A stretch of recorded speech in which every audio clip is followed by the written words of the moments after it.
Здравствуйте, это программа «Особое мнение». Меня зовут Ирина Воробьева, и сегодня со своим особым мнением политик-журналист Максим Шевченко. Максим, здравствуйте.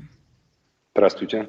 Хочу начать с так называемого ингушского митингового дела, которое скоро близится к своему завершению. Там уже скоро они выйдут на приговоры. Я напомню, что там на скамье подсудимых 7 человек, в том числе пожилые мужчины, женщина. Их обвиняют в создании экстремистского сообщества, в организации насилия в отношении представителей власти. И все это выглядит как такая вот месть ингушам за то, что они вышли на улицу, когда была история с проведением новой границы. Или нет? Или это такое закономерное дело, как и по всей стране?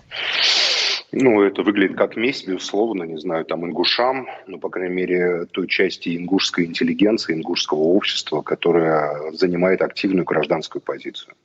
Получается, что люди не имеют права высказывать свое мнение, должны всегда соглашаться с мнением властей. И, в общем, это настоящая расправа над пожилыми людьми, над женщиной. Какое экстремистское сообщество? Так может говорить тот, кто вообще просто не понимает, как устроено ингушское общество, например. Что если старший говорит выйти, и что надо стоять, то молодой не может не выйти. Просто не может. Даже если он не согласен с этим старшим. Это потеря лица, это потеря имени, это потеря вообще достоинства человеческого.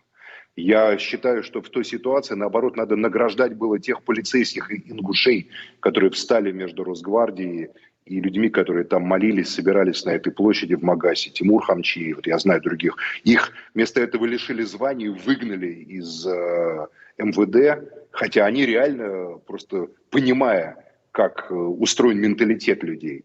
То есть вот такое ощущение, что этот процесс организовали люди, где-то в Москве или где-то еще, для которых просто взгляды каких-то там туземцев, это просто какие-то такие странные предрассудки, которые можно просто отбросить и не иметь никакого значения. Все, что там происходило, являлось следствием самой природы ингушского народа, народов Кавказа, любого народа, который стоит всегда друг за друга. Возможно, в этом было какое-то заблуждение, возможно, это была какая-то горячность, но не могли по-другому люди там поступить, просто не могли. И судить их за это произвол и беззаконие, а не торжество юстиции. Поэтому я просто считаю, что это абсолютно невероятное, невыносимое дело, которое просто напоминает расправу. Расправу с целью запугать, с целью задавить ингушский народ. Да, много говорилось, наверное, яростного, много говорилось страстного, много говорилось, как всегда, да, что-то такого от сердца, исполненного боли и горечи. Но люди так говорят на Кавказе, люди так говорят в регионе. Для людей это имеет значение. Вот я, как русский, не могу до конца понять, какое значение имеет граница, идущая по Сунжинскому лесу, административная. Мы все живем в одном государстве, и, казалось бы, и ингуш в Назране, ингуш в Грозном, ингуш в Москве, это везде гражданин Российской Федерации, правда ведь? Ну да, А то есть обладающий, граница же по была не идее, между странами. административная граница, да, абсолютно, и никто не собирался выселять ингуша. А это имеет значение. Это нельзя понять, глядя из Москвы. Глядя из Москвы, взглядом холодным, ледяным, взглядом какого-то змеи или какого-то дракона, они кажутся какими-то непонятными бузатерами, которые вот наверняка там... Нет, ну невозможно поверить, что вышли там из-за вот этой административной границы. Наверняка что-то другое. Наверняка хотели там власть свергать. А это именно так. Вот это именно так. Это именно из-за этого и вышли, что не посоветовались с народом, что провели так, что народ постфактум узнал об этом. Поэтому это просто расправа над целью запугивания народов, населяющих Россию. Это касается не только ингушей, потому что получается, что национальный менталитет, национальный характер, то, что в Ингушетии молодой, если его даже будут расстреливать, он не сядет, пока не сядет старик. Вы же знаете, Ира, вы сами бывали в Ингушетии. Старший человек, да, вот я наблюдал, что значит молодой, вот 40-летний мужчина с университетским образованием, там уже, знающий много языков, его будешь бить, он не сядет, пока не придет старший и не сядет перед ним на переднее сиденье.